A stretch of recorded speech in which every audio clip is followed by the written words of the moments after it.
سینوں کے اندر جو روگ ہیں، جو امراض ہیں، ان کا علاج بھی ہے، شفا بھی ہے، شفاء لما فی الصدور۔ تیسرے درجے میں وہ ہدایت ہے، وہ بتاتی ہے کدھر جاؤ کدھر نہ جاؤ۔ جیسے آپ نے دیکھا ہوگا پہاڑی راستوں پر قدم قدم کے اوپر کوشن ہوتا ہے، یہاں سپیڈ کم کر لو ورنہ کم کسی کھائی میں جا گرو گے۔ تو یہ ہدایت کیا ہے؟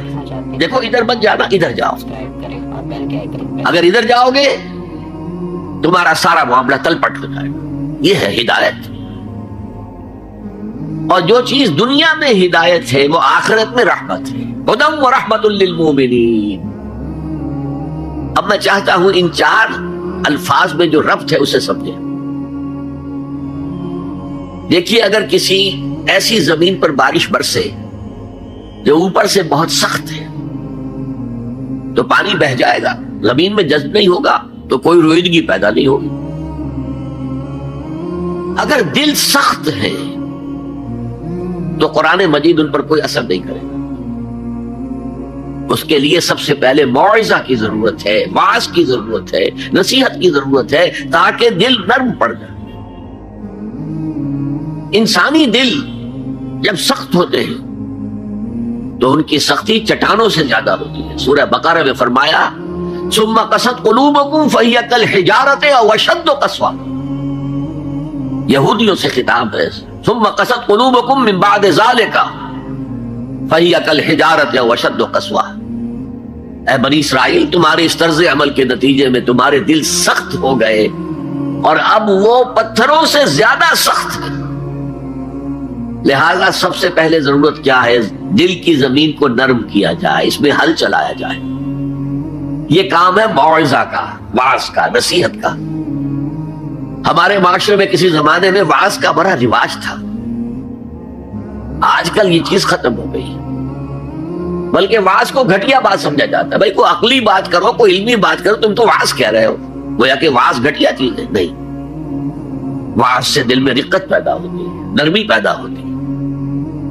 تو قرآن مجید ہی سب سے بڑا موعظہ ہے۔ ہم نے بدقسمتی سے کیا کیا، جب واعظ کہے جاتے تھے تب بھی مثنوی مولانا روم سے، ضعیف احادیث سے، واعظ دستان زنو افسانہ بند، واعظ بڑے اونچے اونچے ہاتھ چلا کر اور افسانہ جو ہے بیان کر رہا ہے، لیکن اس کا حال کیا ہے؟ از خطیب و دیلمی گفتار اوست، با ضعیف و شاذ و مرسل کار اوست۔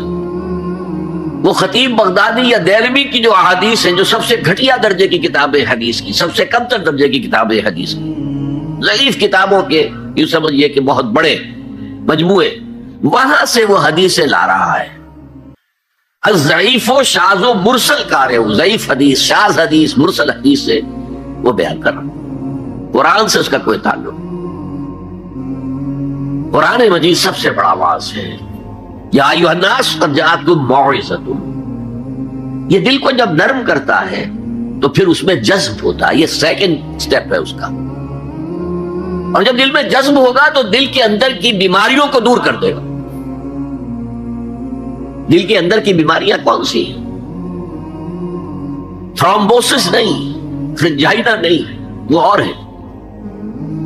وہ دل کی بیماریاں جن کے لیے قرآن شفا ہے، وہ ہے تکبر، حسد، حب مال، حب دنیا، حب جاہ، حب شہرت۔ یہ ہیں وہ چیزیں کہ جو اصل ہیں، جو دل کے امراض ہیں، ان سب کو جڑ سے نکال کر پھینک دے گا قرآن حکیم۔ یا ایھا الناس قد جاءتکم موعظۃ من ربکم وشفاء لما فی الصدور۔ وہ ہدن اور وہ ہدایت ہے، انفرادی زندگی کے لیے بھی ہدایت ہے، اجتماعی زندگی کے لیے بھی ہدایت ہے۔ لیکن یہ آیت دیکھیے کتنی طویل ہے۔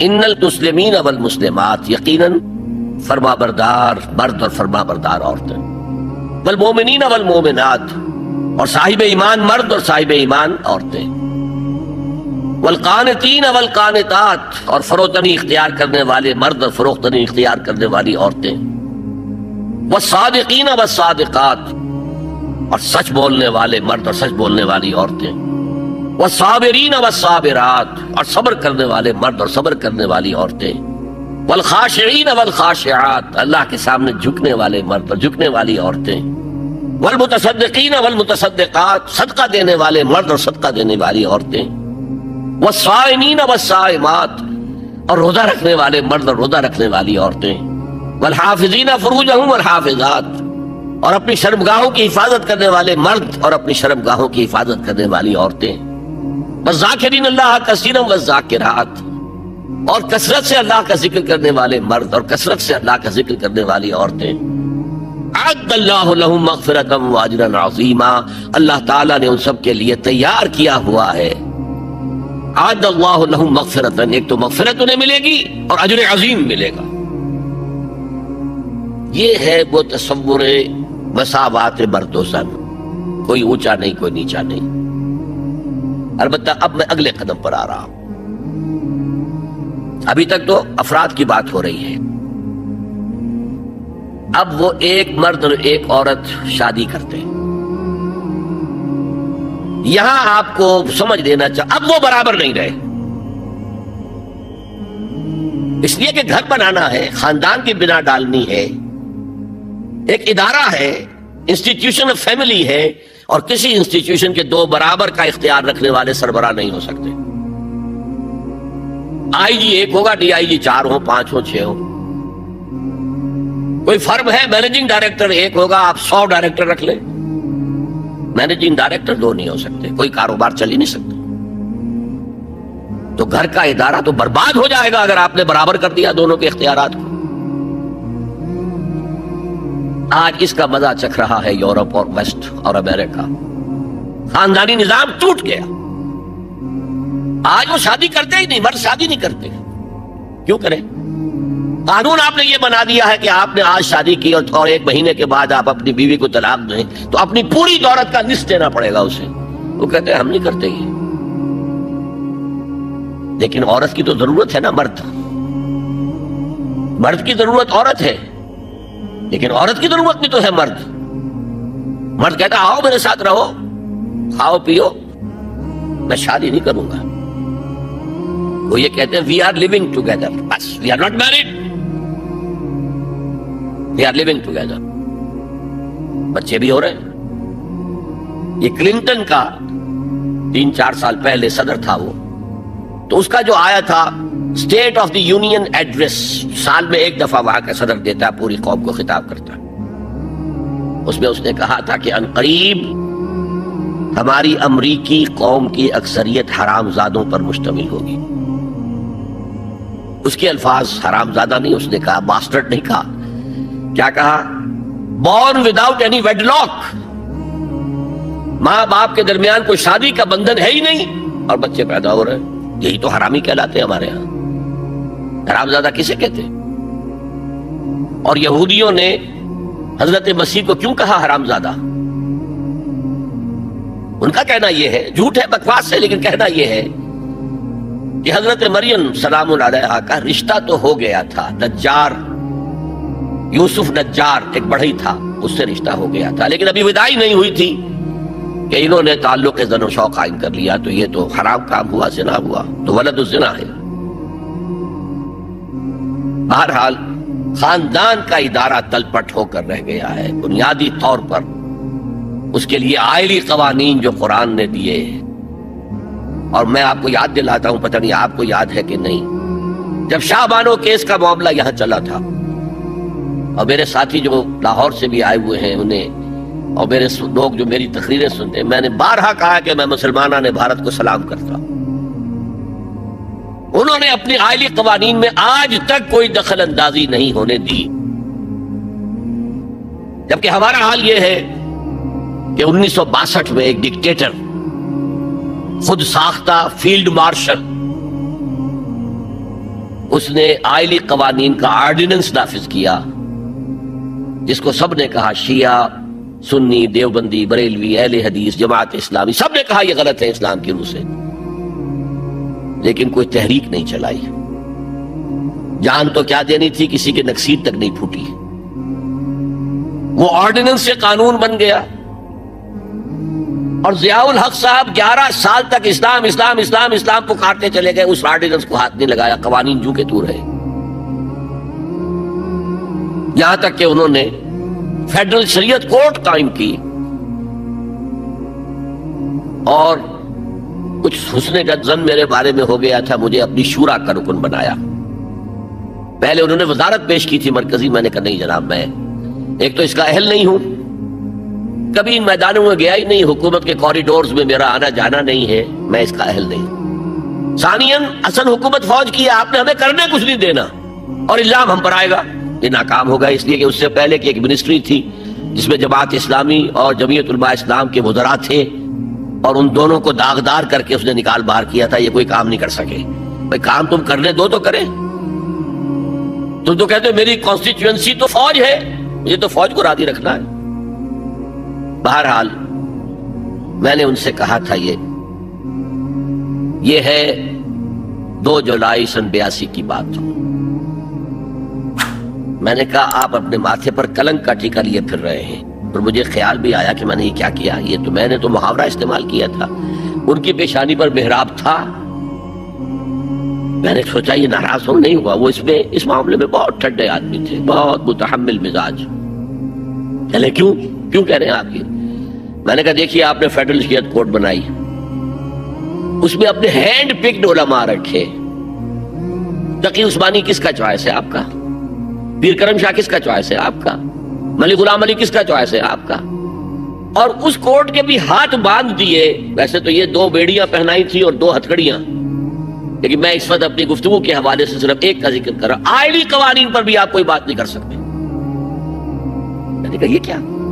یہ تو انگریز نے نہیں چھیڑے تھے ہمارے، اور بھارت کا مسلمان آج تک اس کی حفاظت کر رہا ہے۔ میں نے کہا دیکھیے یہ غلام احمد پرویز نے بنوائے تھے، جو منکر حدیث تھا، اور اس کا اثر تھا کیونکہ وہ گورنمنٹ آف پاکستان میں ڈپٹی سیکریٹری تھا کسی مرکزی محکمے میں، وہ اس کے زیر اثر جو ہے ایوب خان نے وہ قوانین بنائے، اور میں نے کہا ضیاء الحق سے کہ وہ بھی زندہ ہے، ابھی زندہ تھے وہ عدالت میں آئے ثابت کر دیں کہ کتاب و سنت کے خلاف کوئی چیز اس میں نہیں ہے، میں خوش، میرا خدا خوش۔ میں یہ تو نہیں کہتا کہ جو میں کہوں وہ آپ کریں، لیکن آپ نے عدالت کے ہاتھ کیوں بند کیے؟ کہنے لگے کہ پھر ان خواتین کو کون مطمئن کرے گا؟ میں نے کہا اگر آپ کا سوچ کا انداز یہی ہے تو یہ میرا استعفی حاضر ہے، میں آپ کی شورا میں نہیں بیٹھ سکتا، استعفی دے کر آگے۔ میں جو حوالے سے بات کر رہا تھا وہ یہ کہ جب یہاں وہ ایجیٹیشن ہوا ہے، اور میں دلی میں تھا، اور میں نے انگریزی اخبار میں فوٹو دیکھا تھا کہ جس قدر عظیم ایک جلسہ بمبئی میں ہوا تھا، کیپشن یہ تھا اخبار میں، اے میمتھ گیدرنگ آف بامبے مسلمز، میمتھ، اور اس میں ظاہر بات ہے ایجیٹیشن کے اندر جانے بھی دینی پڑی، سب کچھ ہوا۔ پھر حکومت نے گھٹنے ٹیک دیے کہ نہیں؟ اور صرف گھٹنے نہیں ٹیکے، راجیو کی یہ تقریر لوک سبھا کی ریکارڈ پر ہے کہ میں نے تو اس سے پہلے کبھی مطالعہ نہیں کیا تھا، اب اس مسئلے پر مطالعہ کیا ہے تو میں نے دیکھا ہے کہ جتنے حقوق اسلام نے عورت کو دیے کسی مذہب نے نہیں دیے۔ یہ بات ہے جو اسے ماننی پڑی، لیکن برابر آپ کر دیں گے تو خاندان کا ادارہ ختم ہو جائے گا۔ اسی لیے فرمایا گیا الرجال قوامون علی النساء فالصالحات قانتات حافظات للغیب بما حفظ اللہ، مرد حاکم ہیں عورتوں پر، نیک بیویاں وہ ہیں جو اپنے شوہروں کی اطاعت کرتی ہیں۔ ظاہر بات ہے کہ کوئی رائے ہے، اختلاف رائے ہو گیا ہے شوہر اور بیوی میں، بیوی دلیل سے سمجھا لے، اپیل سے سمجھا لے، جس طرح بھی سمجھا لے، منوا لے، ٹھیک ہے، اور نہیں تو اسے شوہر کی بات ماننی پڑے گی۔ فالصالحات قانتات، وہی لفظ جو ابھی آپ نے پڑھا، قانتین بالقانتات، فرما بردار مرد اور فرما بردار عورتیں۔ تو نیک بیویاں تو وہ ہیں جو اپنے شوہروں کی اطاعت گزار ہیں، اس سے وہ بانڈ جو ہے مضبوط رہتا ہے۔ پھر اسلام نے اتنا منصفانہ نظام کیا ہے قائم۔ میں نے آپ کے سامنے اقبال کا ایک مصرع پڑھا تھا، وہ جو ابلیس نے کہا یہ عصر حاضر کے تقاضاؤں سے ہے، لیکن یہ خوف ہونا جائے آشکارا شر پیغمبر کہیں، زمانے کا تقاضا، یہ زمانہ ادھر جا رہا ہے، مجھے خطرہ ہے اسلام آئے گا، جو آج بش کو خطرہ ہے آئے گا، چاہے اس سے پہلے لاکھوں مسلمان قتل ہو جائیں، چاہے اس سے پہلے کروڑوں مسلمان قتل ہو جائیں۔ تاتاریوں کے ہاتھوں بھی کروڑوں قتل ہوئے تھے، لیکن پھر تاتاریوں نے مسلمانوں کو فتح کیا تھا، اسلام نے تاتاریوں کو فتح کر لیا ہے۔ آیا فتنہ تاتار کے افسانے سے باسما مل گئے کعبے کو صنم خانے سے۔ ہو سکتا ہے اب بھی ایسا ہو جائے، تو وہ ڈرتے ہیں کہ یہ نظام آئے گا، اس لیے اتنے خوف زدہ ہیں۔ جب اللہ نے مرد کو بنایا طاقتور زیادہ، اور عورت کا حسن یہ ہے کہ وہ نازک ہو۔ وہ کبھی کوئی حمیدہ پہلوان ہوتی تھی بھارت میں ایک، اس نے جو کہا تھا کہ میں اس سے شادی کروں گی جو مجھے پچھاڑ لے، میں کون پچھاڑے گا، اس کو خود ہی پچھاڑ جائیں گے ہم۔ تو عورت کا حسن تو نزاکت میں ہے، لہذا بھاری بوجھ اس پر نہیں ڈالے۔ ملک کا ڈیفنس مردوں کا ذمہ داری ہے، نان نفقے کی فراہمی مردوں کی ذمہ داری، عورت کی نہیں ہے۔ عورت کا کام ہے گھر میں رہے، شوہر کے لیے اچھا ماحول پیدا کرے۔ اب اگر دن بھر 8 گھنٹے عورت بھی کام کر کے آئی ہے، کسی باس نے بھی جھڑک دیا ہوگا، کچھ اور ہوگا، تھکی تھکائی اور طبیعت تقدر لے کر آئی ہے، مرد کا بھی یہی حشر ہے، گھر میں جائیں گے تو کیا ہوگا، لڑیں گے۔ لیکن گھر میں رہی ہو عورت، پھر بچے آ جاتے ہیں، 1 بجے آ گئے، ماں باپ دونوں آئیں گے شام کو 6 بجے 7 بجے 8 بجے، بڑے بڑے شہروں میں تو وہاں پر 2 گھنٹے تو لگتے ہیں گھر پہنچنے میں۔ یہ بچے کیا کریں گے، کس قسم کے تجربات کریں گے، یہ سارا بیڑا غرق ہو رہا ہے۔ عورت کے ذمہ نہیں ہے کام کرنا، کہتے ہیں مجبوری ہے۔ آپ اپنے سٹینڈرڈ آف لیونگ کو بڑھاتے جائیے بڑھاتے جائیے بڑھاتے جائیے، دونوں کی سر توڑ محنت کے باوجود آپ کا جو ہے تقاضا پورا نہیں ہوگا، اور اسی کو سکیڑ لیجئے۔ کمانا شوہر کا کام ہے، بیوی کا نہیں۔ اس کو اقبال نے کہا ہے کہ اسلام کا معاشرتی نظام 2 حصوں پر مشتمل ہے، حافظ ناموس زن، ایک تو عورت کی عصمت و عفت کی حفاظت، مرد آزما، مرد کے اوپر چیلنج ہے، بھاری بوجھ تمہیں اٹھانے ہیں، مرد آزما مرد آفرین، بھاری کام سارے مردوں کے لیے ہے، عورت گھر میں رہے۔ اور آج بھی امریکہ میں جو سٹیٹ مومز کہلاتی ہیں، وہ مائیں جو گھروں میں رہتی ہیں، ان کا بہت بڑا ان کا مقام ہوتا ہے، ان کے بچوں کی تربیت جو ہو سکتی ہے، اور سب سے زیادہ مظلوم وہاں پر عورت ہے۔ مجھے بتایا جاتا ہے کہ جب سردی برف پڑ رہی ہوتی ہے، تب بھی سب سے پہلے سڑکوں پر آپ کو عورتیں نظر آئیں گی، مرد 1 گھنٹے بعد گھر سے نکلے گا، کیونکہ اس عورت نے کہیں اپنے بچے کو کسی بیبی سیٹر کے پاس، چلڈرن کیئر کے پاس بھیجے گی، پہنچائے گی، پھر اپنے آفس جائے گی، شام کو آفس سے نکلے گی، وہاں سے بچے کو لگی، پھر گھر آئے گی۔ مظلوم ترین عورت ہے وہاں پر، دونوں بوجھ ڈالتی ہے اس پر، حمل بھی وہ اٹھائے،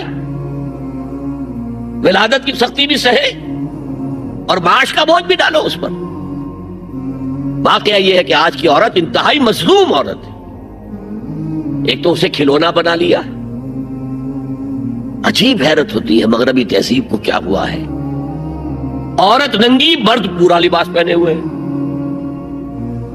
پینٹ بھی ہے اور کوٹ بھی ہے اور سوٹ پورا ہے اور ٹائی بھی ہے، اور عورت ننگی ہے، اور شدید ترین سردی کے اندر ٹانگیں ننگی ہیں اس کی۔ یہ اسلام کا معاشرتی نظام اس کو کسی صورت گوارا نہیں کرتا۔ طلاق کے معاملے میں یہی فرق رکھا، مرد دے سکتا ہے طلاق، عورت لے سکتی ہے، دے نہیں سکتی۔ لے گی تو خلا کہلائے گی، یا عدالت میں جا کر ثابت کرے، یا یہ کہ کوئی ایلڈرز آف دی فیملی ہو دو درمیان میں آئے اور عورت کہے کہ میرا اس کے ساتھ نباہ نہیں ہو سکتا، خود طلاق نہیں دے سکتی، کیونکہ عورت کے اوپر جذباتی طور پر ہر مہینے میں چند دن ایسے آتے ہیں جو چڑچڑی ہوتی ہے، اس چڑچڑے پن میں وہ کچھ بھی کر بیٹھے، اسے طلاق کا حق نہیں دیا۔ مرد کو حق حاصل ہے. ہاں اگر ناحق طلاق دے گا اللہ کے یہاں پکڑا جائے گا. یہ بات جو ہے مرد اور عورت کو برابر کے طلاق کے حقوق، یہ بھی خاندان کی جڑ کھودنے کے مترادف ہے. اچھا بیٹے اور بیٹی میں وراثت کا فرق ہے. کیوں؟ بیٹا شادی کرے گا تو مہر دے گا، لڑکی شادی کرے گی تو مہر لے گی. حالانکہ ضرورت لڑکی کو لڑکے کی ہے، لڑکے کو لڑکی کی ہے، دونوں کی ضرورت تو برابر ہے. لڑکا مہر دے اور لڑکی لے. کیوں؟ تاکہ یہ معلوم ہو کہ یہ سربراہ ہے، حافظ ناموس زن، مرد آزما، مرد کی ذمہ داری ہے. ہم نے اسی ضمن میں پاکستان میں ایک تحریک شروع کی، شادی بیاہ کے ضمن میں.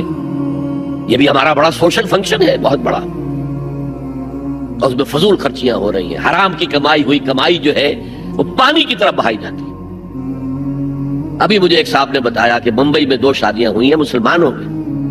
ایک میں 1.5 کروڑ روپیہ خرچ ہوا، ایک میں 80 لاکھ خرچ ہوا. ہم نے وہاں اصلاحی تحریک شروع کی. ضیاء الحق صاحب نے بھی کوشش کی تھی، آرڈیننس پاس کیا تھا، لیکن یہ چیزیں قانون سے نہیں. آپ کہیں کہ کسی دعوت میں 50 سے زیادہ مہمان نہیں آئیں گے، وہ 100 آ گئے تو جائز یہ ہوگا پولیس والوں کو رشوت کا کھاتا کھل گیا، جو یہ پیسے لے جائیے صاحب. کبھی کبھی وہ پکی پکائی جگہ لے جا کے اپنے تھانے میں بیٹھ کے کھاتے تھے. لیکن قانون سے نہیں بدلتا مزاج. ہم نے کیا طے کیا؟ دیکھو یہ ہے چٹان کی بنیاد. آپ کو بڑی اونچی بلڈنگ بنانی ہے تو دیکھنا پڑتا ہے چٹان نیچے بنیاد زمین کیسی ہے. تو بنیاد کیا ہے؟ آپ سادگی کرو، سادگی کرو، سادگی کرو. یہ واسطہ بے معنی ہے بالکل. اس لیے کہ غریب کی سادگی کچھ اور ہے، امیر کی سادگی کچھ اور ہے. سادگی کے ایک معنی تو نہیں ہے. لہذا کوئی جو ہے راک فاؤنڈیشن وہ تلاش کی جائے. وہ ہم نے کی تلاش. جو تقریب حضور سے، صحابہ سے ثابت ہے، ضرور کرو، ضرور کرو، ضرور کرو. عبدو علیہا بالنواجذ، اپنے دانتوں سے پکڑ لو اس کو. اور جو تقریب ثابت نہیں حضور سے اور صحابہ سے، یقیناً یہ کہیں باہر سے آئی ہے. یا تو ہمارا خاندانی پس منظر جو ہے، اکثر تو ہندوؤں سے مسلمان ہوئے، وہ سادات ہوں، صدیقی ہوں، فاروقی ہوں، عثمانی ہوں، وہی ہے نا جو باہر سے آئے تھے. باقی تو اکثریت یہیں سے. وہ اپنا ہندوانہ پس منظر لے کر آئے. تو جس کا ثبوت صحابہ کے دور میں نہیں، وہ یقیناً باہر سے آئی ہوئی چیز ہے. اس میں پھر سادگی نہیں، اس میں کمی نہیں، جڑ سے کاٹو اس کو. اس بنیاد پر ہم نے 5 فیصلے کیے، ذرا سن لیجئے آپ بھی، اگر آپ کوئی سوشل ورک کرنا چاہیں اس کو عام کریں. نمبر 1، نکاح مسجد میں. حدیث موجود ہے ترمذی شریف کی روایت، اعلنوا ھذا النکاح واجعلوہ فی المساجد. نکاح کا اعلان عام کیا کرو، مسجدوں میں منعقد کیا کرو. میں حیران ہوتا ہوں کیوں نہیں علماء کرام نے اس کی طرف توجہ دلائی. حدیث ہے. ہاں میں مانتا ہوں ان کا کہنا یہ ہے کہ یہ یہاں جو امر ہے کہ مسجد میں منعقد کرو، یہ امر وجوب کے لیے نہیں ہے، استحباب کے لیے. مستحب ہے یہ کہ مسجد میں. تو بھائی مستحب کیوں چھوڑ رہے ہو؟ وہ اس لیے چھوڑنا پڑتا ہے، مولوی بیچارے کی حیثیت ہے ہی نہیں معاشرے میں کہ وہ کہے جناب یہاں آئیے میرے پاس، میں نہیں آؤں گا آپ کے گھر نکاح پڑھانے کے لیے. وہ اپنا رجسٹر بغل میں دبائے بیٹھا سوکھتا رہتا ہے. وہ تو آنی تھی بارات عصر کے وقت، مغرب بھی جا رہی، آئی نہیں، وہ بیٹھا غریب. پہلے 20-30 روپے ملتے تھے، اب 200 300 400 ملتے ہیں. اور کیا ہے؟ میں نے انہیں یاد دلایا، دیکھو شرم کرو. عیسائیوں نے آج تک اپنے چرچ کی اور اپنے پادری کی عزت یہ رکھی ہے کہ شہزادے اور شہزادی کی شادی ہوگی وہ بھی پادری چرچ میں آئیں گے. شہزادے کی شادی ہو رہی ہے تو جو ان کی پارلیمنٹ کے ساتھ ہے چرچ، وہاں شادی ہوگی. وہاں پردہ نہیں ہے، لڑکا لڑکی دونوں آمنے سامنے کھڑے ہو کر قول و قرار کریں گے. ہمارے ہاں پردہ ہے تو اس لیے لڑکی کے گھر بھی جائیں گے تو لڑکی تو محفل میں نہیں آئے گی. لڑکی کا ایک وکیل ہوگا، وہ وکیل اجازت لے کر آئے گا، 2 اس کے گواہ ہوں گے، اس کے سامنے اجازت لی گئی، پھر وہ نکاح خاں کو اجازت دیں گے، وہ نکاح پڑھا دیں گے. پہلی بات یہ ہو گئی کہ نکاح مسجد میں. نمبر 2، نکاح کے موقع پر کوئی دعوت کام نہیں، کوئی ثابت نہیں. دعوت کام صرف ایک ہے، وہ ولیمہ ہے. اور اس قدر معقول بات ہے، سب باپ اپنے سینوں پر ہاتھ رکھ کر سوچیں اور میری بات سنیں کیا بیٹی کو گھر سے رخصت کرنے کا وقت جو ہے وہ خوشی کا وقت ہوتا ہے؟ جب بیٹی گھر سے جا رہی ہو، کوئی جانور بھی آپ قربانی کے لیے کوئی مینڈھا کو بکرا لے آئیں 8-10 دن پہلے اور بچے مانوس ہو جائیں، تو وہ جب آپ ذبح کرتے ہیں تو پچھاڑے کھاتے ہیں کہ نہیں بچے؟ اور یہ لختے جگر ہے، نور چشم ہے، 18 20 22 برس گھر میں رہی ہے، وہ جا رہی ہے، خوشی نہیں ہے وہاں، صرف یہ ہوتا ہے اے سائی آف ریلیف، ایک ذمہ داری کا بوجھ تھا، اللہ نے آج پورا کرا دیا، اتروا دیا بوجھ۔ پھر بھی اندیشہ ہوتا ہے، پتہ نہیں مزاج ملے نہ ملے، نئے ماحول میں جا رہی ہے، وہاں جا کر ایڈجسٹ ہو یا نہ ہو، اندیشے پھر بھی ہوتے ہیں۔ تو ان سے مرغ پلاؤ کھانا اور متنجن کھانا کوئی معقول بات نہیں ہے۔ معقول بات کیا ہے؟ لڑکا، اس کا گھر آباد ہوا، وہ ولیمہ کرے، اس پر باقاعدہ حدیث اولبو ولو بشاتن، ولیمہ ضرور کرو چاہے ایک ہی بکری ہو تمہارے پاس، ذبح کرو، کاٹو، کھلاؤ گوشت اپنے دوستوں کو، احباب کو۔ یہاں تک کہا کہ بیسا طعام الولیمہ، برا کھانا ہے ولیمے کا کہ اس میں غریبوں کو نہیں بلایا جاتا۔ ظاہر بات ہے، مسلی کھلانے کے لیے تو ولیمہ نہیں ہوتا، اپنے احباب کو، دوستوں کو بلایا جاتا۔ پھر بھی میں تم سے کہتا ہوں کہ جسے ولیمے کے لیے بلایا جائے، وہ اگر نہیں جائے گا تو اللہ اور اس کے رسول کے حکم کی نافرمانی کرے۔ تو جس رسول نے اتنی تفصیل سے حکم دیا ہو ایک دعوت کا، وہ دوسری دعوت میں بھی خیر ہوتا نہ بیان کرتا۔ جب نکاح مسجد میں اور کوئی دعوت طعام نہیں تو بارات کا تصور، خلاص۔ بارات کس بلا کا نام ہے؟ قرآن میں تو کوئی ذکر ہی نہیں، عربی میں یہ لفظ ہی نہیں۔ اجتماعی طرفین مسجد میں ہوا، نکاح ہوا، لڑکی کو، حضرت فاطمہ کو رضی اللہ تعالی عنہا، کچھ خواتین جا کر چھوڑ آئی تھی اس حجرے میں جو ایک انصاری صحابی نے حضرت علی کو دیا تھا، ان کا تو کوئی گھر بھی نہیں تھا۔ کوئی حضرت علی آئے ہوں اور آ کر وداع کرا کے لے کے گئے ہوں۔ چوتھی چیز، جہیز کا کوئی تصور اسلام میں نہیں، خالص ہندوانہ رسم، خالص ہندوانہ رسم، خالص ہندوانہ رسم۔ ہندوؤں میں کیوں ہے؟ وہ اس لیے ہے، معقول بات ہے کہ لڑکی کا وراثت میں کوئی حصہ ہی نہیں، وہ تو جب گھر سے نکل رہی ہے وہ دے دلا کے رخصت کر دو، دان دہیج، یہ خیرات ہے، لڑکی کا حق کوئی نہیں ہے گھر پر۔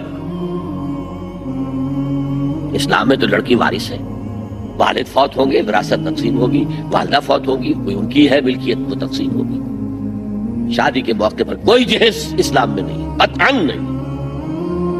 غلطی سے حضرت فاطمہ کے جہیز کو جہیز کہہ دیا گیا، وہ جہیز کیا تھا؟ ایک پیسہ بھی حضور کے اپنی جیب سے نہیں تھا۔ اس شادی میں خاص بات کیا تھی کہ دولہا کے ولی بھی حضور ہی ہے، اور کون ہے؟ علی کا کون تھا مدینے میں؟ اور دلہن کے والد بھی حضور ہیں۔ اب حضور پوچھتے ہیں حضرت علی سے، تمہارے پاس مہر دینے کے لیے کچھ ہے؟ عرض کیا میرے پاس تو کچھ نہیں۔ وہ فقراء صحابہ میں سے تھے، فرمایا مہر تو دینا ہے، تمہارے پاس ایک زرہ ہوتی تھی؟ جی ہاں زرہ تو ہے۔ انہوں نے یہ سمجھا زرہ تو جہاد کے لیے ہے، کوئی وہ دولت تو نہیں ہے۔ فرمایا جاؤ اسے بیچو یا گروی رکھ کے قرض لے کر آؤ۔ وہ گئے، حضرت عثمان نے خرید لی اور کچھ دنوں کے بعد واپس کر دی ہدیتاً، یہ زرہ میں ہدیہ آپ کو کر رہا ہوں۔ اس وقت اگر کہتے چھوڑو علی، کہاں لو میں پیسے دے دیتا ہوں تمہیں، تو ان کی طبیعت پر بار ہوتا ہے۔ اس پیسے سے حضور نے کچھ پیسے گھر بھیجے، اندر دلہن کو ذرا تیار کر دو، اور کچھ پیسوں سے وہ ایک گدا جس میں کھجور کی کھال بھری ہوئی تھی، اور 2 تکیے جس میں کھجور کی کھال بھری ہوئی تھی، ایک مشکیزہ، کنویں سے پانی تو لانا ہی ہے نا، ایک چکی، جو ہو یا گیہوں ہو پیسنا تو ہے نا، وہ 1-2 برتن، اور اللہ اللہ خیر صلی اللہ، یہ تھا جسے جہیز کہتے ہیں، جس میں ایک پیسہ بھی حضور کا شامل نہیں ہے۔ وہ حضرت فاطمہ کا مہر تھا جسے بنایا گیا، ورنہ مدینے ہی میں دوسری آپ کی صاحبزادی کا نکاح حضرت عثمان سے بھی ہوا، کہیں ذکر ہے جہیز کا؟ حضرت عثمان کا گھر بھرا ہوا، ہر چیزیں موجود، جہیز کا تذکرہ نہیں۔ بہرحال یہ شادی کو آسان کرو، زنا کو مشکل بناؤ۔ یہاں شادی کے لیے 9 من تیل ہوگا تو رادھا ناچے گی، ورنہ یہ کہ بڑی ہو رہی ہے، عمر ہو رہی ہے، سب کچھ ہو رہا ہے، لیکن کچھ تقاضے تو ہے نا، آخر کچھ تو کرنا ہوتا ہے نا، آخر کچھ نہ کچھ لوگوں کو تو کھانا کھلانا ہی ہوتا ہے نا، بارات تو آخر آئے گی ہی نا، کچھ نہ کچھ تو دینا ہی ہوگا، کچھ جوڑے کپڑے، کچھ یہ اسلام کا فلسفہ جو میں نے 4-5 باتیں آپ کو بتا، فلسفہ یہ ہے کہ لڑکی کے باپ پر 1 پیسے کا بوجھ نہیں، وہ تو لڑکی پال پوس کے تمہارے حوالے کر دیا، اب اور کیا چاہتے ہو تم؟ سارا مرد آزماں، مرد آفرین، مرد کو چیلنج دیا ہے، تم مرد ہو، مہر تم دو گے، اور سب سے بڑھ کر کیا ہو رہا ہے آج کل بھی ہوتا ہے، وہ ہمارے کچھ کام ہوتے ہیں اسلامی، وہ بھی ہے، کچھ وہی ہندوانہ پس منظر۔ نکاح کی محفل میں چھوارے کون لے کے آتا ہے جی؟ لڑکے والے، اور پلاؤ کن سے کھاتے ہیں بھائی؟ جس وہ تمہیں مرغ پلاؤ کھلا رہا ہے وہ چھوارے نہیں بانٹ سکتا تھا؟ یہ ہے اسلام اور غیر اسلام کا امتزاج، چھوارے لڑکے والے لے کر آئیں گے اور پھر دعوت اڑائیں گے لڑکی والوں کی طرف سے۔ میں نے سنا ہے، میں اس کی تصدیق نہیں کر سکتا، کہ میوات میں جو مسلمان تھے، جو شدی کی تحریک جن پر چلائی گئی تھی، اور بہت سے لوگ شدی ہو بھی گئے تھے، اور اس فتنے کے مقابلے کے لیے مولانا محمد الیاس رحمۃ اللہ علیہ نے یہ تبلیغی سلسلہ شروع کیا تھا۔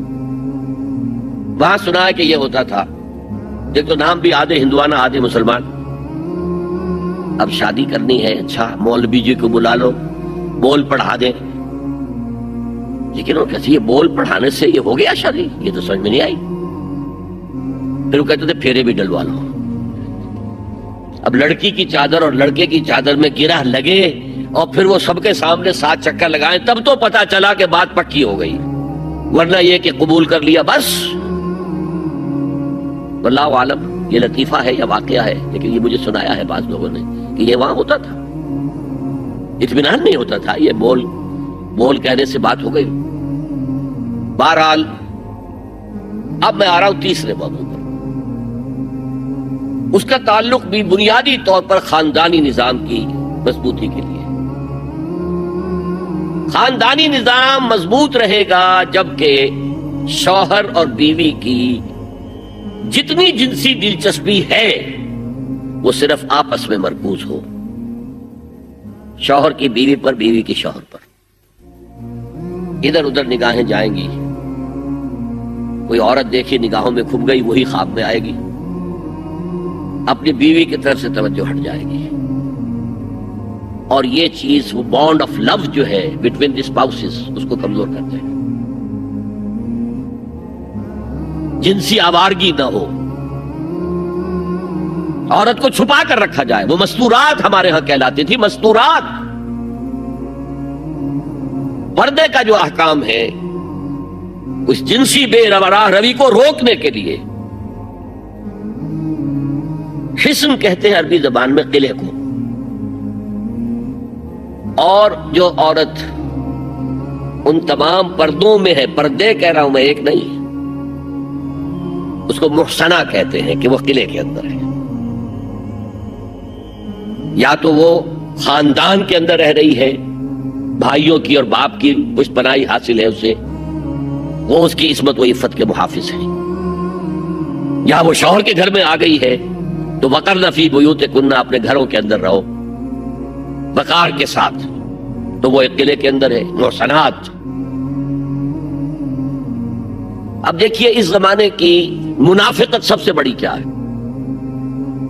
ایک طرف نفسیات میں کہتے ہیں کہ فرائیڈ بابا آدم ہے، جدید نفسیات کا، اور وہ کہتا ہے کہ انسانوں میں سب سے بڑا جذبہ، سب سے بڑا موٹیو جنسی ہے۔ اللہ نے بڑی کشش رکھی، مرد میں عورت کے لیے، عورت میں مرد کے لیے، لیکن عورت پیسیو ہے، مزاجن، وہ اقدام نہیں کرتی، آگے نہیں بڑھتی، مرد اقدام کرتا ہے، آگے بڑھتا ہے۔ یہ جو کشش ہے، اس کے نتیجے میں مرد اور عورت کے درمیان بے حجابی گویا کہ آگ پر تیل ڈالنا ہے، آگ بڑھ گئی بھی۔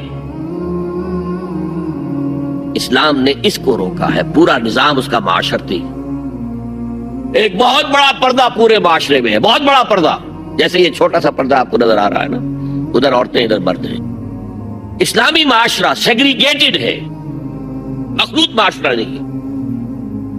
عورتوں کا اپنا دائرہ کار ہے، مردوں کا اپنا ہے۔ کما کر لانا مرد کا کام ہے، عورت کا کام نہیں ہے۔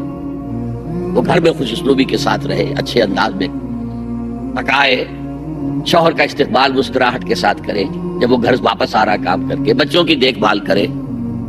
اور اس اعتبار سے میں کہا کرتا ہوں، قوم کا حال جو ہے پریزنٹ، یہ مردوں کے حوالے، اور قوم کا مستقبل عورتوں کے حوالے۔ مستقبل اگلی نسل، اس کی صحیح تربیت ہوگی، ماں کے دودھ کے ساتھ اس کے اندر اسلام اور ایمان کے جذبات جائیں گے۔ آج تو وہ دودھ پلانا بھی ختم ہوا، بوتل کا دودھ، ڈبے کا دودھ، جس کی وجہ سے ریسرچ یہ بتاتی ہے کہ کینسر آف بریسٹ کا سب سے بڑا سبب جو ہے دودھ نہ پلانا ہے، سب سے بڑا۔ اس لیے کہ اللہ تعالیٰ نے ہر عضو کا ایک فنکشن رکھا ہے، آپ فنکشن روک دیں گے اس میں خرابی آئے گی۔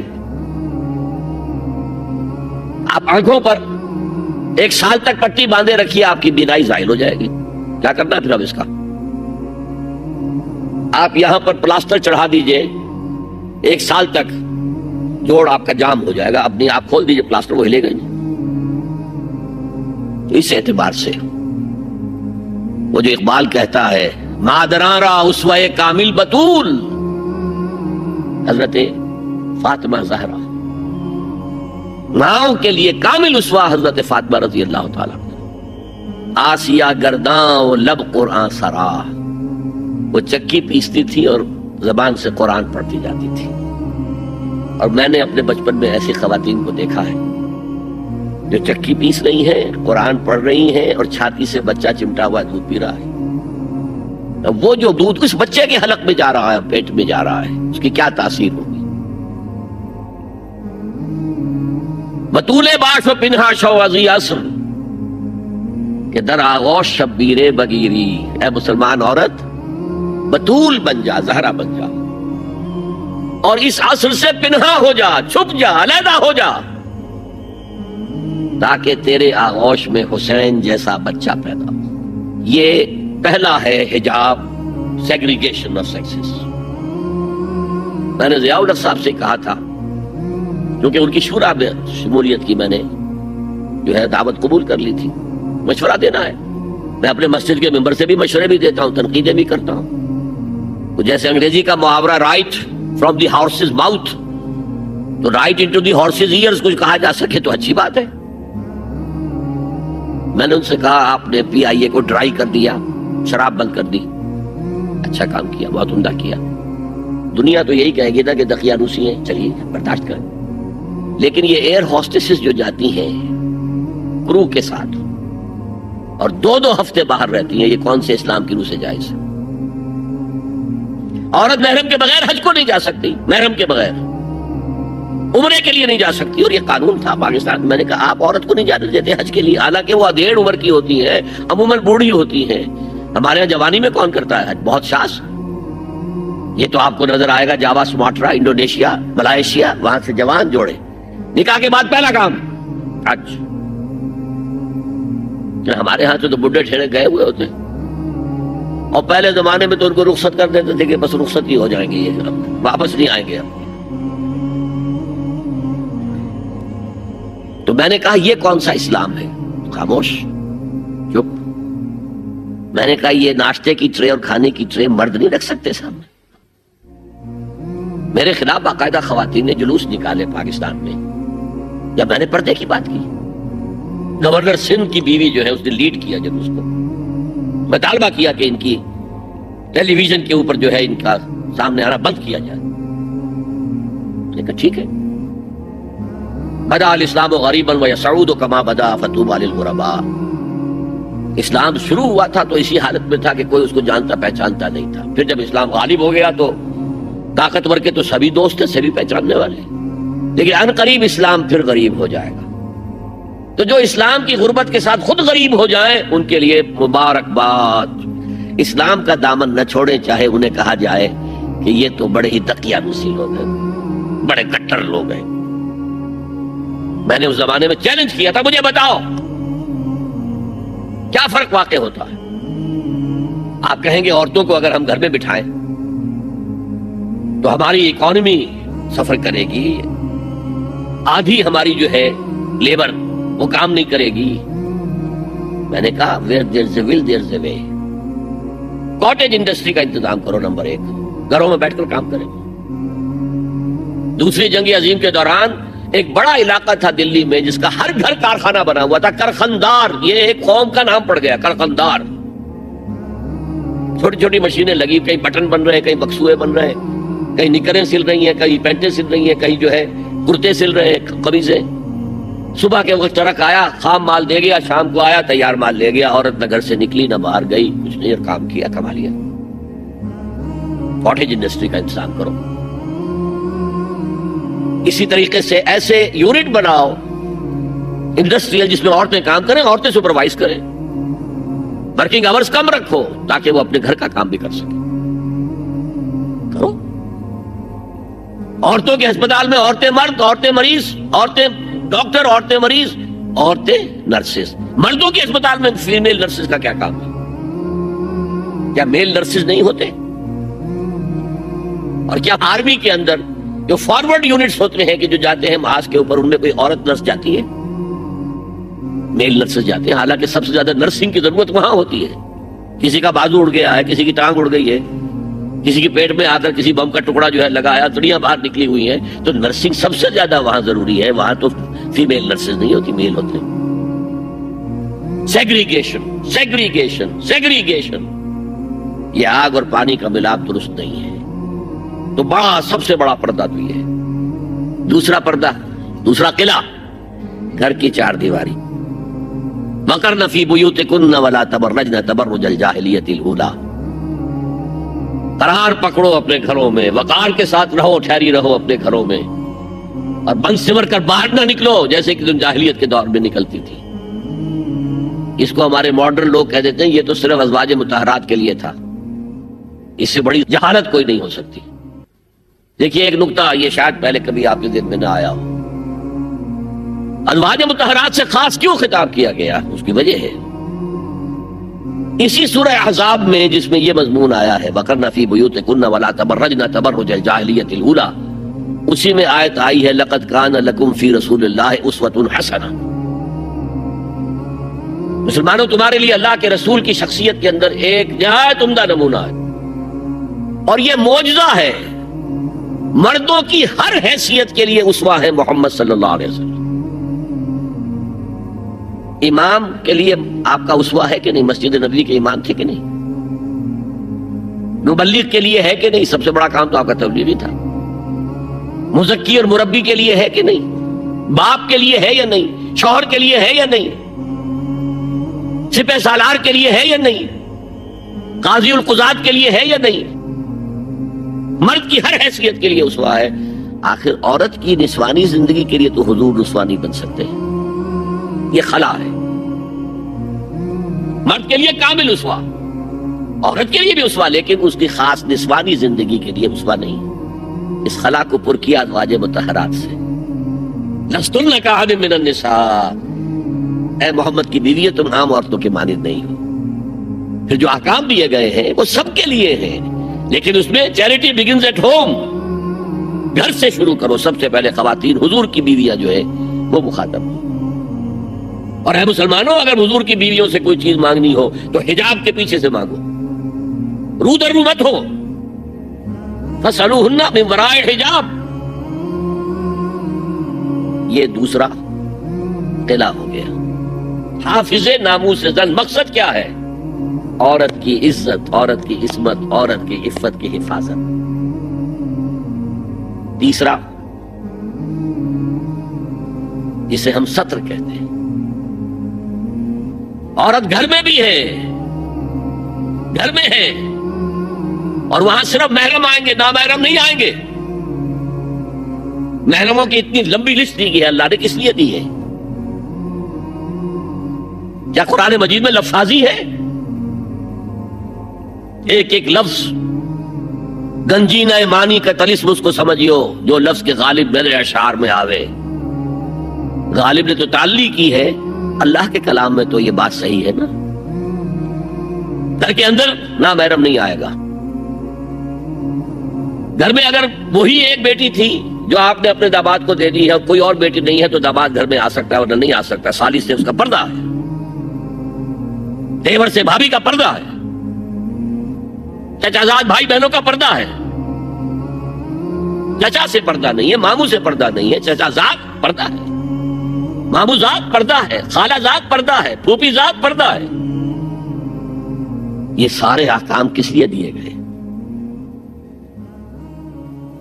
گھر کے اندر بھی ستر اور نگاہیں نیچی. مولانا حمید الدین فراہی نے ایک نقطہ بیان کیا کہ سورہ احزاب میں جو پردے کا بیان ہے وہ ہے گھر سے باہر کا پردہ. جب اے نبی کہہ دیجئے قل لازواجک و بناتک و نساء المؤمنین یدنین علیہن من جلابیبہن. جلباب کہتے تھے ایک بڑی چادر. کوئی عربوں کی تہذیب میں موجود تھی دو چیزیں. گھر میں ان کے ایک دوپٹہ ہوتا تھا جسے خمار کہتے تھے. خمار خمرہن کا لفظ آیا ہے سورہ نور کے اندر. گھر سے باہر نکلتی ہوئی وہ اپنا پورا وجود ایک چادر میں لپیٹ لیتی تھی لیکن چہرے کا پردہ نہیں تھا. اب فرمایا گیا اے نبی اپنی بیویوں سے اور اپنی بیٹیوں سے اور اہل ایمان کی بیویوں سے. اب بات آگے بڑھ رہی ہے، اہل ایمان کی بیویاں شامل ہو گئی اس لیے کہ تو ساری بات ہی ازواج مطہرات سے جو ہو رہی ہے اس لیے ہو رہی ہے کہ وہ اسوہ بنے مسلمان خواتین کے لیے. ان سے کہہ دیجئے وہ اپنی چادروں کے پلو لٹکا لیا کریں. یہ جو گھونگھٹ کا تصور بعد میں ہوا ہے یہ ہے تیسرا پردہ. ستر کی حد تک ہے ستر آپ نے، اور اس میں بھی کیسے کیسے احکام دیے گئے. لباس وہ پہنو جو ڈھیلا ہو، تنگ نہ ہو، ٹائٹ نہ ہو، جو جسم کے نشیب و فراز کو واضح کر رہے ہیں. اتنا باریک نہ ہو کہ جسم جھلک رہا اس میں سے. اور اس پر اضافہ وَاضْرِبْنَ بِخُمُرِهِنَّ عَلَى جُيُوبِهِنَّ. اپنے گریبانوں کے اوپر اپنی اوڑھنیوں کے، یہ خمار آ گیا جو اوڑھنی ہوتی ہے، اس کے بکل مار لو تاکہ نسوانی حسن کا ایک بڑا حصہ ہے یہ چھاتی جو ہے، اس کو اور ایک کور ایڈیشنل مل جائے. کرتا تو ہے ہی لیکن وَاضْرِبْنَ بِخُمُرِهِنَّ، خمار کی جمع خمر.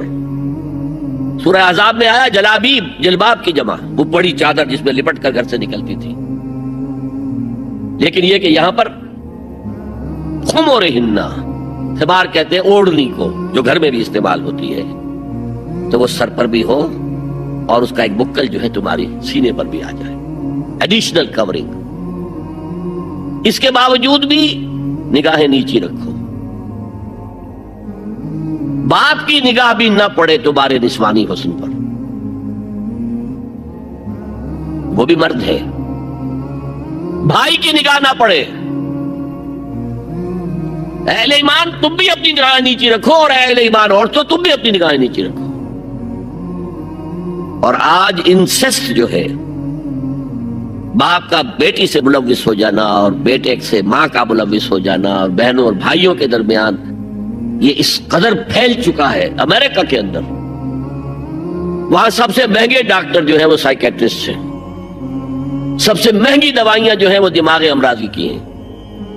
اور وہ سائیکیٹرسٹ کہتے ہیں کہ انسیسٹ جو ہے، حرام رشتوں کے اندر جو ہے اگر زنا کا معاملہ ہو رہا ہو تو یہ سب سے بڑا سبب ہے دماغی امراض کا اس معاشرے کے اندر. فطرت کے خلاف جو کام ہوتا ہے، طبیعت یہ بات تو کرتی ہے نا، شوق تو ہوتا ہے، پھر دماغی توازن کھو بیٹھتے ہیں. یہ ہے 3 پردے ہیں مسلمان عورت کے، جس کو آج بالکل ختم کرنے پر مغرب طلوع ہوا ہے.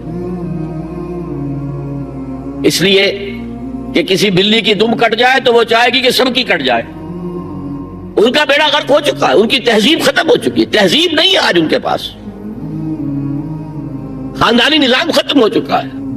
بوڑھے والدین کو لے جا کے اولڈ ہاؤسز کے اندر پھینک دیا اور وہ سال سال بھر ترستے رہتے ہیں، کوئی نہ بیٹا آتا ہے نہ بیٹی آتی ملنے. بس ٹھیک ہے نا، ہم نے فریج دے رکھا ہے، سب کچھ سامان وہاں پہ ہوتا ہے، ٹیلی ویژن دے رکھا ہے، اپنا وقت گزاریں، اپنے بیٹوں بیٹیوں کو دیکھنا نصیب نہیں ہے۔ اب تو یہاں تک نوبت آئی ہے کہ پہلے کم سے کم یہ ہوتا تھا کہ کرسمس پر یقینی ہو جاتا تھا کہ بیٹا بیٹی ملنے آئیں گے، اب وہ بھی نہیں ہے۔ خاندانی نظام کیسے قوی ہوگا؟ لڑکا ایک خاص عمر کا ہوا، جاؤ نکلو گھر سے، اب جاؤ اپنی کمائی کرو اور کھاؤ، ہم سے معاملہ ختم ہے۔ لڑکی جاؤ، تو ظاہر بات ہے کہ لڑکا لڑکی بھی پھر وہی کریں گے، بعد میں اٹھا کر پھینکیں گے، آپ کو گھر میں نہیں رکھ سکتے، ہماری آزادی میں مخل ہوتے ہیں۔ تو معاشرتی نظام، میں نے آپ سے عرض کیا، پہلا اصول کیا تھا؟ تمام انسان مساوی، اور اس پر گواہی میں نے کس کی دی؟ شاتم رسول ایچ جی ویلز کی۔ اس میں ایک وضاحت رہ گئی تھی، جو تازہ ایڈیشن اب مارکیٹ میں ہے اس میں سے یہ پیسج نکال دیا گیا ہے جو میں نے آپ کو سنایا۔ جو نئے ایڈیٹرز ہیں ان کے حلق سے یہ کڑوی گولی نہیں اتری کہ ایچ جی ویلز کا یہ جملہ بھی شامل رہنے دیا جائے، نکال دیا گیا۔ تو ایسا نہ ہو کہ آپ جدید کوئی ایڈیشن دیکھیں اور اس میں تلاش کریں، نہ ملے تو آپ سمجھے کہ میں نے کوئی غلط بات آپ سے کہی ہے۔ لائبریریوں میں پرانے ایڈیشن مل جائیں گے، جائیے اور دیکھیے، a concise history of the world میں جو حضور کا چیپٹر ہے کھول کر پڑھیے، آپ کو مل جائے گا جملہ۔ Although the sermons of human equality, fraternity and freedom were said before also, and we find a lot of such sermons in Jesus of Nazareth, but it must be accepted that it was Muhammad sallallahu alaihi wasallam who for the first time in human history established a society based on these principles. اور یہ مساوات انسانی مرد اور عورت کے درمیان بھی ہے، فرق انتظامی ہے، اس کو نوٹ کر دیجئے۔ ایک دفتر میں ایک افسر ہے، ایک کلرک ہے، ایک چپراسی ہے، بحیثیت انسان برابر ہے، اس انتظامی سٹرکچر میں تو برابر نہیں ہے۔ آفیسرز کے اختیارات کیا ہیں، چپراسی کے کیا ہیں، کلرک کے کیا ہیں، حالانکہ ایز سٹیزنز آف اسٹیٹ برابر ہے، ایک ووٹ اس کا، ایک ووٹ اس کا ہے۔ کیا آفیسر کے 4 ووٹ ہیں؟ چپراسی کا ایک ہے؟ نہیں، ایک ووٹ برابر ہے۔ As citizens of state they are equal, لیکن جہاں کام کر رہے ہیں وہاں تو ایکول نہیں ہے۔ یہ فرق ہے کہ جس کو دنیا ایکسپلائٹ کر رہی ہے، حالانکہ اس سے زیادہ لاجیکل بات اور کوئی نہیں ہو سکتی۔ ایک خاندان کا ایک سربراہ، کسی انسٹیٹیوشن کا ایک ہی سربراہ ہوگا، وزیر 10 رکھ لے، پرائم منسٹر تو 2 نہیں ہو سکتے، پرائم منسٹر ایک ہوگا، نائب صدر 10 رکھ لے، صدر تو ایک ہی ہوگا۔ انتظامی ہے، یہ نہیں ہے کہ عورت گھٹیا ہے، نہیں، مرد اور عورت مساوی ہے۔ آج میں آپ کو بتاتا ہوں کہ کتنی بڑی سازش اس وقت اس نظام کے خلاف ہو رہی ہے۔ دجالی فتنہ جو ہے، دجال اکبر جب آئے گا، ابھی میں اس کی بات نہیں کر رہا ہوں، ایک علیحدہ ایشو ہو جائے گا۔ دجالی فتنہ آ چکا ہے۔ جیسے حضور نے ایک مرتبہ رمضان مبارک کی آمد سے قبل شعبان کے آخری دن خطبہ دیا۔ خطبہ کیا تھا؟ یا ایھا الناس قد اظلکم شہر عظیم شہر مبارک، اے لوگوں تم پر ایک عظمتوں والا اور برکتوں والا مہینہ سایہ فگن ہو گیا ہے۔ آیا تو نہیں ابھی، شعبان کا دن ہے، سایہ آ گیا ہے۔ یہ انگریزی کے محاورے سے بات سمجھ میں آئے گی، coming events cast their shadows before. اسی طرح وہ شخص دجال تو ابھی نہیں آیا، دجالیت پوری آ چکی ہے، اور میں اس کا ذکر کر چکا ہوں لاہور میں ایک تقریر میں۔ 3 لحاف، جیسے ملیریا کا جب حملہ ہوتا تھا، اب تو بہت کم ہو گیا ملیریا، تو جو سردی چڑھتی تھی، کپ کپی ہوتی تھی، ایک رضائی ڈال دیجئے، دوسری ڈال دیجئے، تیسری ڈال دیجئے، تو 3 رضائیاں یا 3 لحاف گلوب کے گرد لپٹ گئے۔ دجالیت کے 3 شیڈز۔ سب سے اوپر سیکولرزم، سیاست سے، ریاست سے، سیاسی نظام سے، معاشرتی نظام سے، عدالتی نظام سے، قانون سازی سے کسی مذہب کا کوئی تعلق نہیں۔ آج پوری دنیا میں سیکولرزم ہے، تمام مسلمان ممالک میں سیکولرزم ہے۔ یہ دجالیت کا عظیم ترین کارنامہ ہے۔ بات لمبی نہ ہو تو میں صرف عرض کر دوں، یہ یہودیوں کی ایجاد ہے۔ یہودیوں نے امریکہ کا $1 بل، $1 کا نوٹ جو ہے، ڈیزائن کیا ہے. بینکرز تو وہی تھے نا, اور آج بھی اصل طاقت بینکرز کے پاس ہے. امریکی حکومت ٹریلین ڈالرز کی جو ہے, ٹریلینز آف ڈالرز کی مقروض ہے بینکوں کی, اور بینک یہودیوں کے. اس آپ نے کبھی دیکھا ہو $1 بل, احرام مصر کی تصویر بنی ہوئی. کیا تعلق ہے امریکہ کا احرام مصر سے؟ اوپر ایک آنکھ بنی ہوئی ہے دجال کی, وہ ایک آنکھ کانی. نیچے کیا لکھا ہے؟ آرڈس نووس سیکولورم, نیو سیکولر آرڈر ہم نے قائم کرنا ہے دنیا میں. یہ 1776 کی بات ہے, اور 1991 میں پہلی مرتبہ صدر بش کی زبان سے الفاظ نکلے تھے, اس کے باپ کی زبان سے, جو موجودہ بش ہے, بش سینئر نے. اب دنیا میں نیو ورلڈ آرڈر قائم ہوگا. اصل میں وہ کس کا خیال ہے؟ یہود کا ہے. This new world order is going to be Jew world order. اور جو ہے بالکل ایک مائنورٹی, مائنیوٹ مائنورٹی. کل دنیا میں 1 کروڑ یا 1.25 کروڑ یا 1 کروڑ 30 لاکھ 13 ملین بس. تو اگر مذہب اور ریاست کا کوئی تعلق ہو تو ان کی کیا حیثیت ہے؟ اور جب مذہب ایک طرف رکھ دیا گیا تو برابر کے شہری ہے. یہ سیکولرزم اس لیے یہودیوں کی ایجاد ہے. پوپ کے خلاف بغاوت کروانے والے یہودی ہیں, پروٹیسٹنٹ مذہب پیدا کرنے والے یہودی ہیں, سود کی اجازت لینے والے یہودی ہیں. ورنہ جب تک پوپ کا اقتدار تھا یورپ میں, ہر طرح کا سود حرام تھا, یوزری بھی اور کمرشل انٹرسٹ بھی, دونوں حرام تھے. یہ لیا گیا ہے اجازت کیلوین کے ذریعے سے کتاب لکھوا کر. اور انگلستان نے پہلا ملک جو ہے جس نے بغاوت کی پوپ کے خلاف, وہ انگلستان تھا. چرچ آف انگلینڈ علیحدہ ہو گیا, پوپ سے اس کا کوئی تعلق نہیں, پروٹیسٹنٹ ملک بن گیا. پہلا بینک آف انگلینڈ پہلا ہے جو قائم ہوا ہے. اور شاید میں نے آپ کو بتایا تھا کہ علامہ اقبال 1905 سے 1908 3 برس صرف رہے ہیں انگلستان میں اور جرمنی میں, اور اپنی ڈاکٹریٹ بھی کر رہے تھے اور بیرسٹریٹ اطلاع بھی ہو رہا تھا. لیکن ساتھ ہی ان کا مشاہدہ اتنا گہرا تھا کہ انہوں نے دیکھ لیا تھا کہ فرنگ کی رگے جاں پنجے یہود میں ہے. اور اس وقت فرنگ کا امام کون تھا؟ برطانیہ. اب فرنگ کا امام کون ہے؟ امریکہ, اور اس کی رگے جاں پنجے یہود میں ہے. امریکہ کا کوئی صدر ہل نہیں سکتا. تو نمبر 1 تو سیکولرزم ایک لحاظ ہے. نمبر 2 سود, جوا, منشیات کی ٹریڈ اور سیکس کو ایکسپلائٹ. ہر اشتہار میں عورت ہے. اللہ کی بندو سوچو کیا ہو رہا ہے.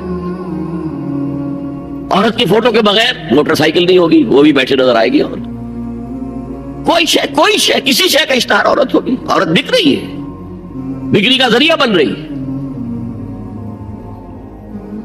وہ انٹرسٹ, جوا, فحاشی اور اس کی بنا پر آمدنی, اس سب کا لحاف ہے جو پوری دنیا کو اپنے لپیٹ میں لے چکا ہے.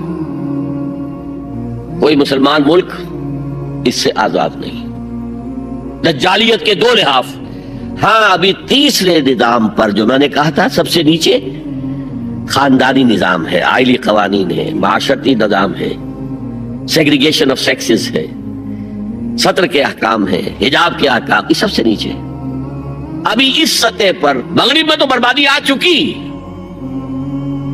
لیکن ابھی مشرق میں یہ خاندانی نظام کچھ باقی ہے. کوئی شرم و حیا کی بھی کوئی نہ کوئی قدر ہے, کوئی عصمت و عفت کا بھی کوئی معاملہ ہے. عصمت فروشی کو بھی برا کام سمجھا جاتا ہے, والدین کی خدمت کرنے کو بھی اچھا سمجھا جاتا ہے. یہ ویلیوز ابھی ہیں. ویسے تو پورے ایشیا میں ہے, لیکن زیادہ مسلمانوں میں. قرآن مجید میں 5 جگہ اللہ کے حق کے بعد فوراً والدین کا حق ہے. وَقَضَىٰ رَبُّكَ أَلَّا تَعْبُدُوا إِلَّا إِيَّاهُ وَبِالْوَالِدَيْنِ إِحْسَانًا. تیرے رب نے فیصلہ کر دیا ہے کہ اس کے سوا کسی کی بندگی نہیں کرو گے, اور والدین کے ساتھ نیک سلوک کرو گے. اللہ کے حکم کے بعد, اللہ کے حق کے بعد والدین کا حق ہے. سورہ لقمان میں انشکر لی ولوالدیک, شکر ادا کرو میرا بھی اور اپنے والدین کا بھی. اور سورہ بنی اسرائیل میں تو کیا تفصیل آئی ہے اما یبلغن عندک الکبر احدہما او کلاہما فلا تقل لہما اف ولا تنہرہما وقل لہما قولا کریما واخفض لہما جناح الذل من الرحمۃ وقل رب ارحمہما کما ربیانی صغیرا. اگر تمہارے والدین میں سے ایک یا دونوں تمہارے پاس بڑھاپے کی عمر کو پہنچ ہی جائیں، انہیں کبھی اف تک نہ کہنا، دل نہ توڑنا ان کا، چھاتی چوڑی کر کے بات نہ کرنا، ان سے کندھے جھکا کر بات کرنا، ادب سے گفتگو کرنا. قل لہما قولا کریما واخفض لہما جناح الذل من الرحمہ، اپنے کندھوں کو جھکا کر رکھنا. اور پھر میں کہنا، اللہ سے دعا کرنا، رب ارحمہما کما ربیانی صغیرا، پروردگار میرے ان والدین پر رحم فرمائیو جیسے کہ انہوں نے مجھے پالا تھا جبکہ میں چھوٹا سا تھا. تو خاندان کے نظام کو مستحکم کرنے کے لیے 3 ڈائمنشنز ہیں. جیسے ایک کمرہ ہے، چوڑائی ہے، لمبائی ہے، اونچائی ہے. پہلے تو شوہر اور بیوی کے درمیان بانڈ آف لو. اب یہ شوہر اور بیوی پیرنٹس بن گئے ہیں، والدین بن گئے، اولاد آ گئی. سیکنڈ ڈائمنشن ایڈ ہو گئی، ادب، عزت. اور بہن بھائی ہے، اخوت، جس کو کہ وہ کہہ رہا ہے جی ویلز بھی فریٹرنٹی. خاندان کا ادارہ مستحکم. یہاں ایک نقطہ اور بیان کر دوں، لیگل لیول پر بیوی کے حقوق کم ہیں شوہر کے زیادہ. الرجال قوامون علی النساء، سیدھی سیدھی بات ہے، اور ہمیں ڈٹ کر کہنا چاہیے. یہ اس سے زیادہ معقول بات کوئی نہیں. کسی ادارے کے 2 سربراہ برابر کے اختیارات والے نہیں ہو سکتے. لیکن اخلاقی طور پر جو ماں کا حصہ ہے، باپ کا حصہ اسے 1/3 ہے. قرآن مجید میں آیا ہے نا، حملته امه وهنا على وهن وفصاله في عامين ان اشكر لي ولوالديك. اسے اٹھائے رکھا اس کی ماں نے اپنے پیٹ میں، کمزوری پر کمزوری جھیل. کمزوری تو ہو رہی ہے، اس کا خون چوس رہا ہے اندر، جھونک جو ہے وہ چوس رہی ہے خون اس کا. اور سب ماؤں کو تو اتنی نرشمنٹ موجود نہیں ہوتی کہ آپ پریگننسی میں اس کے لیے ضروری نرشمنٹ فراہم کر دیں. وہنن علی وہن، کمزوری پر کمزوری جھیل کر بھی اپنے پیٹ میں اٹھائے رکھا. وفصالہ فی عامین، اور پھر دودھ چھڑانا ہوا 2 سالوں میں. وہ جھونک جو ہے وہ پھر اس کی چھاتیوں سے چمٹ گئی. لہذا اس کا حق 3 گنا زیادہ ہے باپ سے. ایک صحابی حضور سے پوچھتے ہیں، حضور میرے حسن سلوک کا اولین مستحق کون ہے؟ فرمایا تمہاری والدہ. پھر پوچھا ان کے بعد کون؟ پھر کہا تمہاری والدہ. پھر پوچھا ان کے بعد کون؟ پھر کہا تمہاری والدہ. پھر پوچھا ان کے بعد کون؟ تو کہا تمہارے والد. 3 درجے. اور یہ جو فرمایا الجنت تحت اقدام الامہات، جنت تو ماؤں کے قدموں تلے ہے، یہ باپ کے بارے میں تو نہیں فرمایا. یہ ہے ایکویشن، بیلنس. اسلام قسط کی بات کرتا ہے، انصاف کی بات نہیں کرتا. انصاف تو یہ کہ آدھی روٹی ادھر دے دو آدھی ادھر دے دو، انصاف ہے، یہ اچھی چیز ہے. یہ قسط یہ ہے کہ بوجھ اٹھانا ہے تو جو زیادہ قوی ہے اس کو زیادہ بوجھ دو اٹھائے، اور جو کمزور ہے اسے کم بوجھ دو. یہ قسط. اسلام نے عورتوں پر ذمہ داریاں کم رکھی، ان کے اختیارات کم رکھے، لیکن اولاد پر حق ماں کا 3 درجے فائق رکھا. اور اس سے وہ خاندان کا ادارہ جو ہے مستحکم ہوتا ہے. تو آج کیا سازش چل رہی ہے؟ ویسٹ تلا ہوا ہے ایسٹ کے اندر بھی خاندانی نظام کو ختم کرنے میں. پہلے کانفرنس ہوئی تھی، عالمی کانفرنس، ویمن لب، ویمن فریڈم کی کانفرنس، کائرو میں، قاہرہ میں. پھر ہوئی بیجنگ میں، بیجنگ، کائرو، اور پھر بیجنگ +5 کانفرنس. بیجنگ کانفرنس کے 5 سال بعد یونائٹڈ نیشنز جنرل اسمبلی کے تحت ہوئی. اور ان سب کا مقصد کیا ہے؟ پروسٹیٹیوشن کو ایک باعزت پیشہ سمجھا جائے. یہ بھی محنت ہے نا. ایک مزدور اپنے جسمانی مسکولر طاقت استعمال کر رہا ہے، ویج لے رہا ہے. ایک عورت اپنے جن سے اس کو استعمال کر رہی ہے، لے رہی ہے۔ اب اس کا نام پتہ کیا رکھا گیا؟ Sex worker. سیکس ورکرز بالکل برابر ہوں گے، باعزت ہوں گے، ان کے کوئی آپ یہ نہیں کہہ سکتے کہ غلط کام کریں۔ ہومو سیکسولیٹی کو بھی ایک نارمل ایٹیٹیوڈ قرار دیا جائے، یہ اب نارمل نہیں ہے۔ آپ کو معلوم ہے امریکہ میں، سویڈن میں تو بہت پہلے سے تھا، برطانیہ میں تھا، ہومو سیکسول میرجز، دو مردوں کی شادیاں ہو رہی ہیں، ان میں سے ایک شوہر ہے اور ایک بیوی ہے، اور رجسٹر ہو رہی ہے شادی، رجسٹر۔ اب امریکہ میں بھی شروع ہو چکی ہے، کئی سٹیٹس میں، کیلیفورنیا سے شروع ہوئی ہے، جو ہالی ووڈ اس کا گھر ہے۔ نمبر 3، طلاق اور وراثت میں مرد اور عورت برابر ہونے چاہیے، جب عورت چاہے طلاق دے دے۔ یہ نقشہ ہے، اس کا نام پتہ کیا رکھا ہے؟ Social engineering program of the United Nations organization. یہ نیو انجینئرنگ ہے معاشرے کو، جیسے کہ کہا رومی نے، گفت رومی ہر بنائے کوہنا کا آباداں کنند، تو نہ دانی اولا تعمیر را ویراں کنند۔ رومی نے کہا کہ جب بھی کبھی کوئی نئی تعمیر کرنی ہو تو پچھلی تعمیر کو گرانا پڑتا ہے۔ یہ نئی سوسائٹی کی انجینئرنگ کیسے ہوگی جب تک کہ پرانی سوسائٹی ختم نہ ہو؟ عظیم فتنہ ہے یہ social engineering program of the United Nations organizations general assembly. یہ دجالی فتنے کی وہ سب سے نچلی سطح ہے جو ابھی عالم اسلام کے اوپر پوری طرح نہیں آئی۔ اگرچہ عالم اسلام کی ایلیٹ اکثر و بیشتر اس رنگ پہ جا چکی ہے، مغربی ویلیوز اور مغربی تہذیب کے اثرات آ چکے ہیں، لیکن ابھی نچلی سطحوں پر درمیانی طبقوں میں کچھ نہ کچھ مشرقی اقدار ہیں، کچھ شرم و حیا کی قدر و قیمت ہے، عصمت و عفت کی کوئی قدر و قیمت ہے۔ اور اصل میں یہ یہودی پروگرام ہے، تمام انسانوں کو حیوان بنا دو، اور حیوانوں کو ایکسپلائٹ کرنا ہمارا حق ہے۔ انہوں نے جو نام دے رکھا ہے پوری دنیا کو، گوئمز اینڈ جینٹائلز، یہ جو ان کی کتاب تالمود ہے، یہ تورات کی باتیں نہیں جو میں بتا رہا ہوں، ان کی تالمود جو کہ فقہ کی کتاب سمجھ لیجیے، اس میں لکھا ہے کہ جب سوائے ہمارے فل ہیومن بینگ صرف ہم ہیں، باقی سب یہ حیوان ہے انسانی شکل میں، اور حیوان کو استعمال کرنا انسان کا حق ہے۔ گھوڑے کو تانگے میں جوتیں گے بگی میں، ہمارا حق ہے۔ بیل کو آپ جوت دیں گے ہل میں، حق ہے۔ اسی طرح انسانوں کو ایکسپلائٹ کرنا ہمارا حق ہے۔ البتہ جیسے گھوڑے کو بھی کچھ دانہ ڈالیں گے شام کو تو اگلے روز استعمال کریں گے نا اسے، تو کچھ نہ کچھ انہیں بھی دینا چاہیے۔ تمام دنیا مزدور بن جائے، انسانی اخلاقیات ختم ہو جائے اور یہ حیوانوں کی طرح کام کریں، البتہ اس میں سے ہم کچھ ان کو بھی دیں گے، باقی ملائی ہم گھسیٹ لیں گے اپنے بینکنگ کے نظام کے تحت۔ وہ حکومت اپنی پوری دنیا پر نہیں چاہتے۔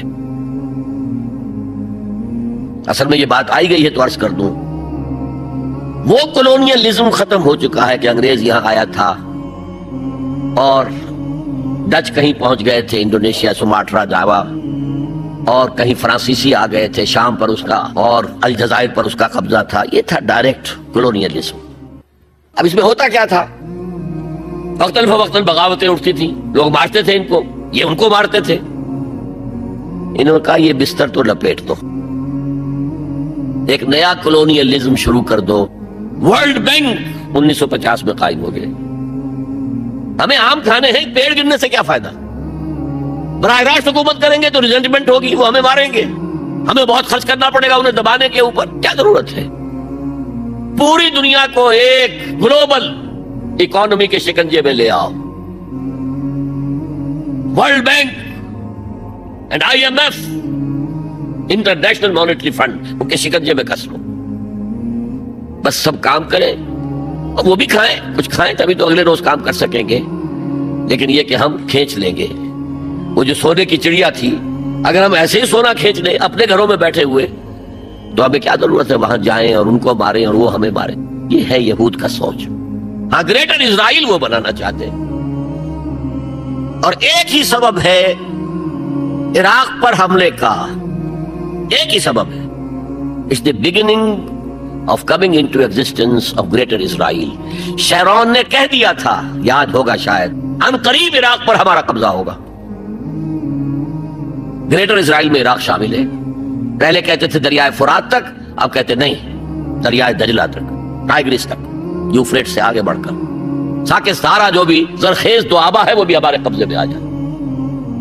تو یہ تیسرے لیول کے اوپر جب انسان حیوان بن جائے، جب اس کو کوئی فرق کرنے کی ضرورت نہ ہو کہ یہ بیٹی ہے اور یہ بیوی ہے، کیا ضرورت ہے؟ حیوان کوئی فرق کرتے جب ہم بھی حیوان ہی ہیں.